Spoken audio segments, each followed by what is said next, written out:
excess pressure. Excess pressure on a curved surface of liquid. On a curved surface of liquid.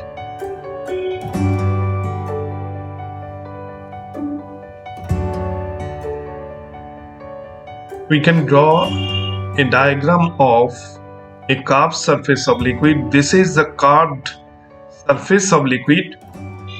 Curved surface of liquid. Surface of liquid.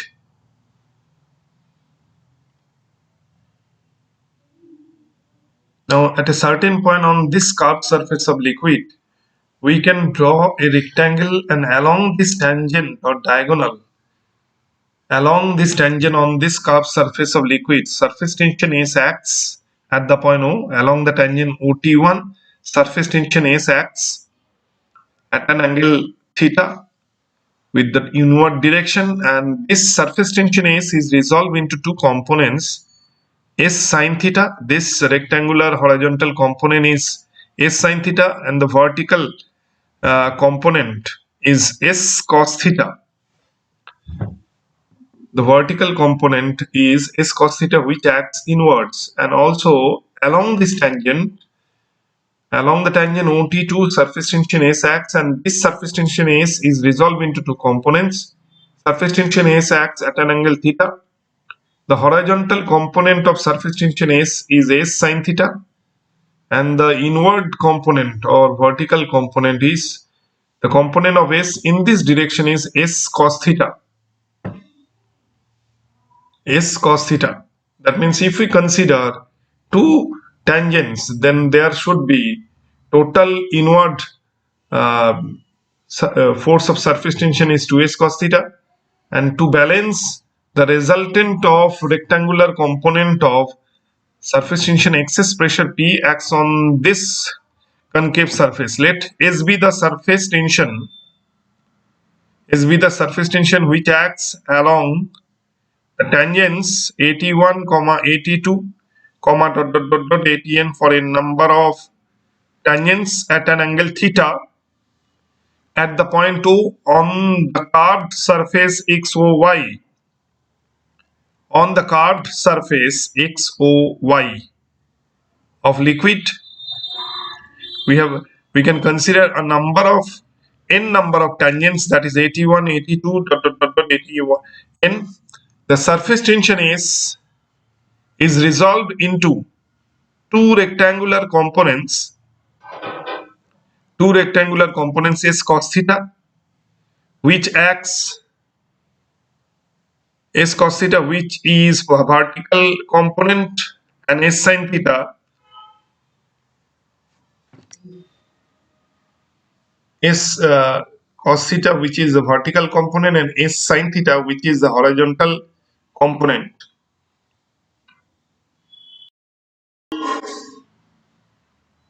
The horizontal components, that is S sin theta, cancel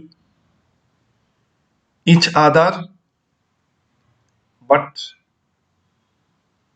the vertical components, that is S cos theta, which acts inwards, add up. This is a curved surface.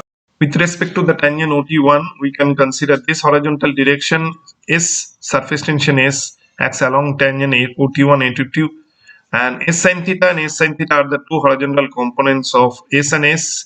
Similarly, along OTN, S acts, surface tension S acts, and this is another horizontal component of S sin theta. And if we consider a tangent OTN minus 1, this is the tangent OTN minus 1 along which S acts. Now, horizontal component S sin theta cancel other S sin theta, which acts in the opposite direction. Again, S sin theta cancel other S sin. Now we can draw the curved surface of liquid. This is the inward direction along which S cos theta acts. Along this tangent OT1, S acts, and horizontal inward component of S is S cos theta. Again, inward component of S is S cos theta.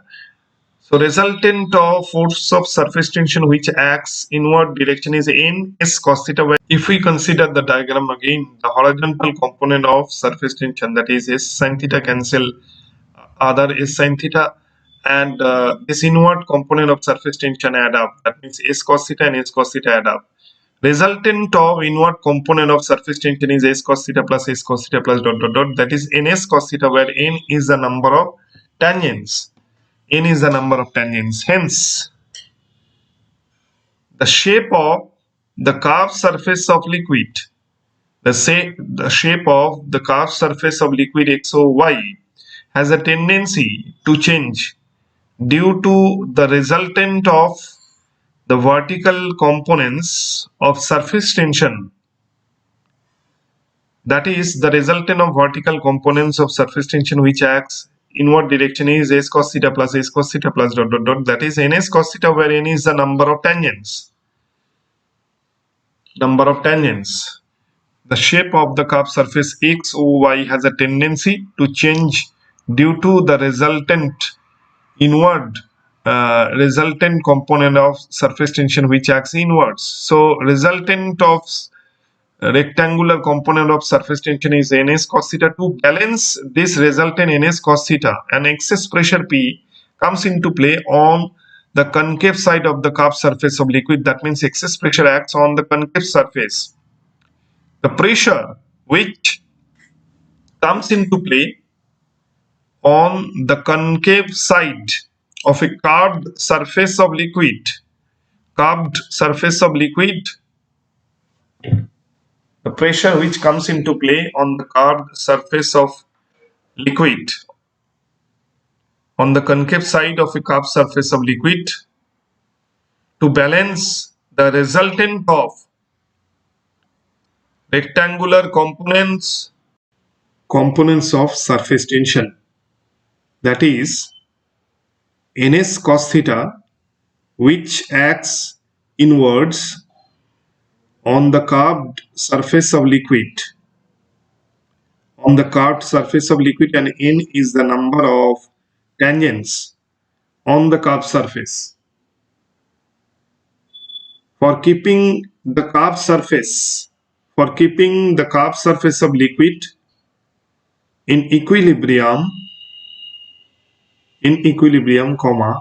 is called the excess pressure.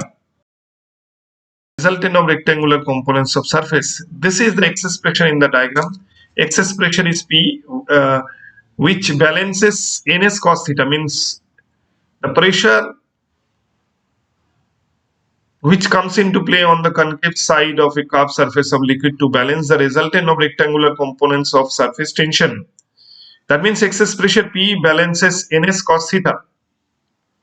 Excess pressure acting on concave side of a curved surface of liquid. Curved surface of liquid is always greater than the pressure on its convex side. Another conclusion or extra knowledge that this is a liquid drop which has the radius smaller, and excess pressure P acts on the concave side of the liquid drop. P is the excess pressure which acts radially outwards. That means this excess pressure P acts on the concave side of the liquid drop, but the liquid surface has a tendency to acquire minimum surface area. That means surface tension S acts radially inwards.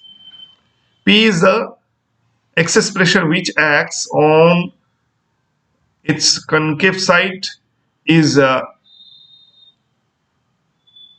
always greater than that of on convex side. That means excess pressure acting on the concave side is greater than the pressure acting on the convex side. Again, we can draw the curved surface of liquid. This is the curved surface of liquid, and resultant of the rectangular components of surface tension, that is ns cos theta, acts inwards. Ns cos theta is the resultant of rectangular components of surface tension acting tangentially on the curved surface of liquid. XOY is a curved surface. It has a tendency to become more flat due to this resultant of rectangular components of curved surface, and due to ns cos theta or resultant of rectangular components of surface tension. XOY, that is the curved surface, becomes more flat due to the inward component ns cos theta. That means the curved surface XOY, curved surface XOY becomes more flat due to ns cos theta or due to the resultant of rectangular components of surface tension. But it does not occur because to balance ns cos theta or to balance the resultant of rectangular components of surface tension S, an excess pressure P comes into play on the concave side of the curved surface of liquid. That means to keep the curved surface in equilibrium, excess pressure under bracket small p comes into play. And excess pressure P balances ns cos theta, that means resultant of rectangular components of surface tension.